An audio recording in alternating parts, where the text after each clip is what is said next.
हम इस बारी अपनी कंट्री के लिए जीत कर ही वापस आने वाले और कोई सेकंड वे नहीं था।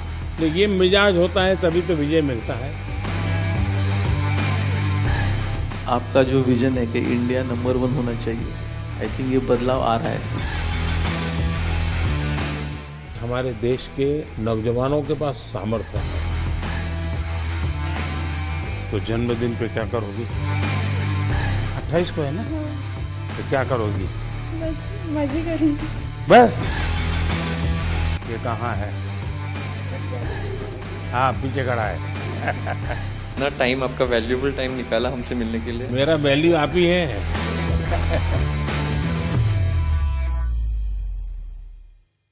सर, ये फर्स्ट टाइम इंडिया ने दोनों गोल्ड मेडल जीते हैं और टीम ने जिस तरीके से प्रदर्शन किया है वो बहुत ही बढ़िया था। मतलब 22 में से 21 पॉइंट बॉयज ने और 22 में से 19 पॉइंट गर्ल्स ने, सो टोटल 44 में से 40 पॉइंट हमने लिए। इतना बढ़िया प्रदर्शन आज तक पहले कभी नहीं हुआ। कभी नहीं। वहां पर क्या माहौल था? पहली बार हम जीते, सब लोग हमारे लिए भी खुश हो गए बहुत, क्योंकि हमने इतना खुशी मनाया। तो सबने एक्चुअली हर अपोनेंट्स ने भी आके हमें बधाई दी और हमारे लिए एक्चुअली खुश हो गए, even our opponents also. Sir, हमने देखा है कि लास्ट कुछ सालों में बहुत सारे जो स्पेक्टेटर्स है वो बहुत रूट कर रहे थे कि दूर दूर से वहां पे सिर्फ देखने आए थे ये मैच को, जो पहले मेरे हिसाब से इतना नहीं होता था। तो आई थिंक चेस की भी काफी पॉपुलैरिटी बढ़ गई, तो हमें देख के बहुत अच्छा लगा कि रूट कर रहे हैं। थोड़ा प्रेशर भी होता था, बट इतना हमें सपोर्ट कर रहे, वो एक अच्छा फीलिंग था। और जब हम जीते तब इंडिया ऐसे सब रूट कर रहे थे। इस बारी 180 कंट्रीज पार्टिसिपेट करी थी, बल्कि जब चेन्नई में ओलंपियाड हुआ था हम बोथ इंडिया टीम हम ब्रॉन्ज जीते थे। वुमेन टीम का लास्ट मैच यूएसए से हुआ था जो हम हार गए थे और हमारे हाथ से गोल्ड चला गया था उस टाइम। तो हम फिर से उनके साथ इस बार खेले। फिर इस बार हम बहुत ज्यादा मोटिवेटेड थे कि इस बार इंडिया को गोल्ड लाना ही है, इसको हराना है, इनको हराना ही है। वो मैच फाइनली बहुत क्लोज था और ड्रॉ में फिनिश हुआ, but we went on to win the gold sir. पर हम इस बारी अपनी कंट्री के लिए जीत कर ही वापस आने वाले थे और कोई सेकंड वे नहीं था। नहीं, ये मिजाज होता है तभी तो विजय मिलता है। लेकिन जब इतने नंबर आ गए, 22 में से 21 और 22 में से 19, तो बाकी खिलाड़ियों का या बाकी लोग जो इस खेल को ऑर्गेनाइज करते हैं उनका क्या रिएक्शन था? Sir, I think Gukesh wants to answer that, but I just want to say one thing कि उसमें हमने इतनी कन्विंसिंगली जीता, स्पेशली ओपन टीम में ऐसे लग रहा था कि कोई पास भी नहीं आ सकता है। और हमारी वुमेन टीम में हम पहले 7 मैचेस जीतते गए, फिर थोड़ा छोटा सा सेटबैक आया, हमने रेजिलियंस दिखाई, हम वापस आए। पर हमारी ओपन टीम ने तो सर, मतलब मैं क्या ही बताऊं, I think Gukesh being on board 1 was better to answer that, पर वो भाग के ले गए। Yeah, this experience was really a great team effort. Every single one of us was in like excellent form, and we were all super motivated because in the 2022 Olympiad we were very close to winning the gold medal. But then there was one game which I had played and I could have won, which would have guaranteed gold medal. I unfortunately lost that game, and it was heartbreaking for everyone. So this time we were all super motivated, and from the start we were like, we are going to win this for the team, and yeah, really glad. अच्छा, आपने कभी ये सोचा है कि कभी AI का उपयोग करके आप लोग अपनी गेम को करेक्ट कर सकते हैं या दूसरे की गेम को समझ सके? Yes, sir. With AI, the chess has evolved. There has been new technology, and the computers have become much stronger now. And it is showing a lot of new ideas in chess, and we are still learning from it. And I think there is a lot to learn from it. Sir, I think अभी ऐसा हो गया है कि AI के tools सबको available हो गए क्योंकि डेमोक्रेटाइज हो गया है, और अभी हम जरूर प्रिपरेशन में यूज करते हैं। बताइए। कुछ नहीं सर, द एक्सपीरियंस तो बहुत कुछ नहीं, ऐसे ही जीत लिए। ऐसे आ गया, गोल आ गया। नहीं सर, ऐसे नहीं आ गया, बहुत मेहनत किया है। आई थिंक मेरे सारे टीममेट्स ने, इवन मेंस ने बहुत हार्ड वर्क किया है to finally get to the stage. मैंने देखा आप में से कईयों के पिता माता डॉक्टर है। पेरेंट्स दोनों डॉक्टर है और मेरी बहन भी डॉक्टर है। तो जब मैं बचपन में उन्हें देखता था कि उनको कभी रात को 2 बजे फोन आ गया पेशेंट का, जाना पड़ता था, मुझे लगा मैं जो करियर लूंगा थोड़ा और स्टेबल लूंगा, पर मुझे लगा नहीं था स्पोर्ट्स में और दौड़ना पड़ेगा। सो मैंने हमेशा देखा है कि आप हर स्पोर्ट और हर स्पोर्ट पर्सन को इतना इनकरेज करते हैं और इतना सपोर्ट करते हैं। मुझे ऐसा लगता है कि आपका स्पोर्ट्स से बहुत बड़ा लगाव है, हर एक स्पोर्ट से, और मैं उसकी स्टोरी जानना चाहती हूँ ऐसा क्यों। मैं आपको बताता हूँ।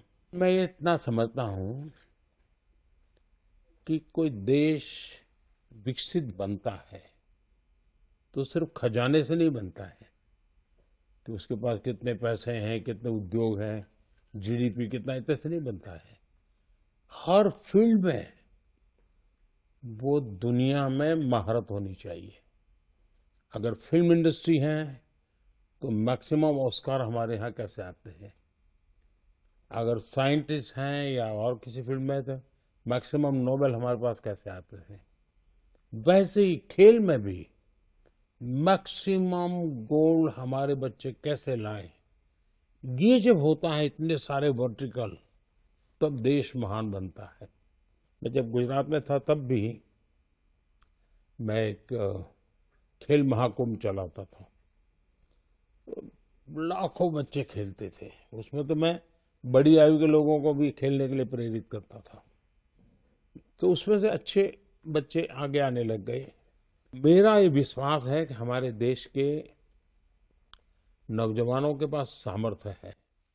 दूसरा मेरा मत है कि देश में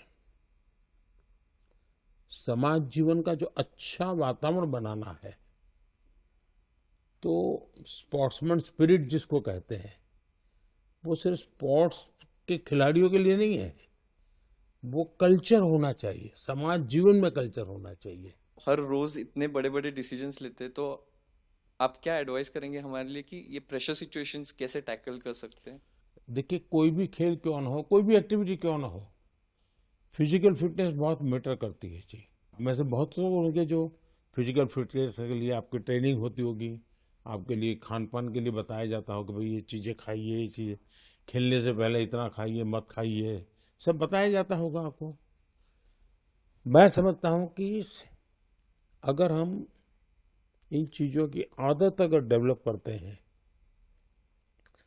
तो इन सारी समस्याओं का पचा जाते हैं। देखिए, डिसीजन मेकिंग के लिए आपके पास बहुत इंफॉर्मेशन होनी चाहिए, बहुत इंफॉर्मेशन, और पॉजिटिव नेगेटिव सब होनी चाहिए। आपको पसंद आता है ऐसा ही सुनने का आदत लगती है, मनुष्य का स्वभाव होता है, जो अच्छा लगता है वही सुनता है, तो वो फिर डिसीजन में गलती होती है। लेकिन आप हर प्रकार की चीज को सुनते हैं, हर प्रकार की चीजों को जानने का प्रयास करते हैं और खुद एनालाइज करते हैं, और कहीं समझ नहीं आए तो बिना संकोच किसी जानकार को पूछते हैं, तो फिर आपको कठिनाई कम आती है। और मैं मानता हूं कि कुछ तो अनुभव से आ जाता है, और जैसा मैंने कहा कि योगा, मेडिटेशन, इसकी सचमुच में बहुत ताकत है जी।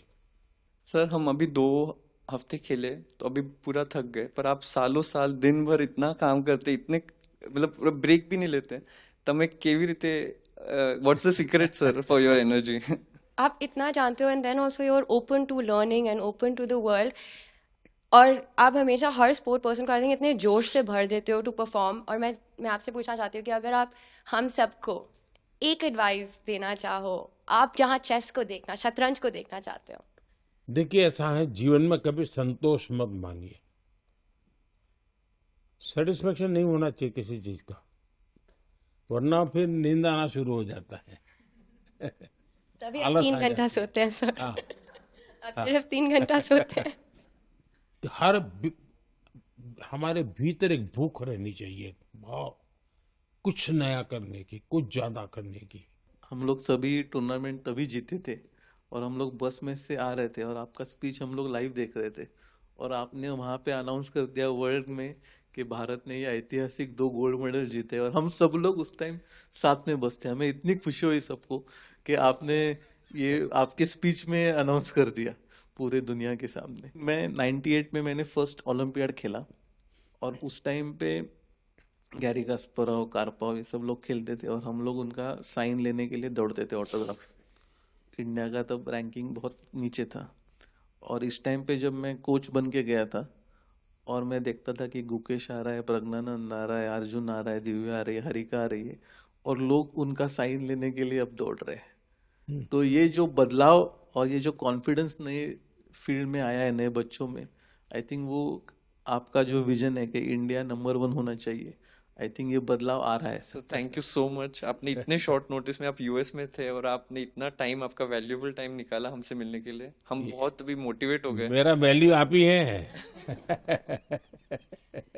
आई थिंक हमें ही नहीं, ये इतना इम्पोर्टेंट है, बाकी चेस जो खेलते हैं अभी उनके लिए भी बहुत ज़्यादा इंस्पिरेशन हो गए कि वो अच्छा खेले और आपको आके मिले, तो उनके लिए भी बहुत ज़्यादा इंस्पिरेशन। नहीं, ये बात सही है जी। कभी कभी ये देखने से भी पता चलता है इनको कि हाँ यार, अपने लोग कर सकते हैं, हम भी कर सकते हैं। मैंने एक बार गुजरात में बहुत बड़ा चेस का इवेंट किया था जब मैं मुख्यमंत्री था, तो 20,000 लोग उसमें एक साथ हाँ, चेस एक खेले साथ थे। खेले थे। और सर उसमें उस टाइम पे इसमें से बहुत सारे लोग चेस नहीं खेलते थे। नहीं, तब तो इनमें से कईयों का जन्म भी नहीं हुआ होगा जी। तब भी लोगों का आश्चर्य होता है क्या मोदी जी ये कर रहे। अच्छा, 20,000 को जब बिठाने की जगह भी चाहिए, तो बहुत बड़ा पंडाल बनाया था मैंने। तो हमारे अफसर लोग भी कहते थे साहब अब ये इसके लिए इतना खर्चा। मैंने कहा इसी के लिए खर्चा करूंगा मैं।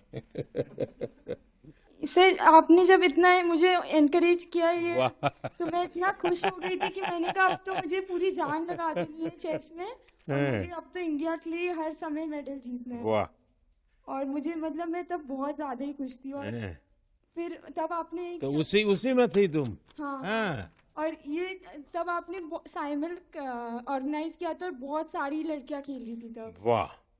तो उस समय तुम्हें वहां कैसे ले आए थे? तब मैं एशियन अंडर-9 जीती थी, तो किसी ने मेरी मम्मी से कहा कि बहुत बड़ा इवेंट हो रहा है गुजरात में, गांधीनगर में, तो मुझे तब बुलाया था। तो ये मैं रख सकता हूँ ना? Yes sir. सर प्रेम करवाना था, बट इतना हाँ? प्रेम करवा के देना था आपको, बट नहीं बेटा, कोई चिंता नहीं। हाँ, ये मेरे लिए बहुत अच्छी मेमोरी है। तो ये शाल रखा है कि नहीं रखा है? यस सर रखा है। है? अच्छा।